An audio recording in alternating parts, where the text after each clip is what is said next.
नेपालका गृहमन्त्री सुदन गुरुङले लामो समयदेखि अल्पत्र अवस्थामा रहेको नारायणगढ बुटोल सडक खण्डको स्थलगत अनुगमन गर्दै निर्माण कार्यमा भइरहेको ढिलाइप्रति कडा असन्तुष्टि व्यक्त गर्नुभएको छ।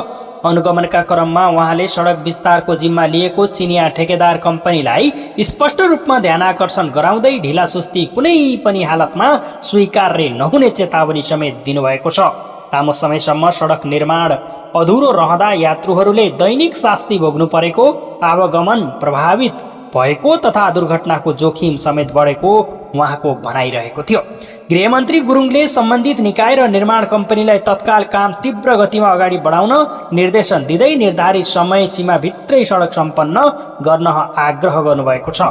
साथै ढिलाइका कारण जनतामा परेको असरप्रति सरकार गम्भीर रहेको सन्देश पनि दिनुभएको छ। उता ठेकेदार कम्पनीका प्रतिनिधिहरूले भने अबको करिब 15 दिनभित्र काम सम्पन्न गर्ने प्रतिबद्धता व्यक्त गरेका छन्।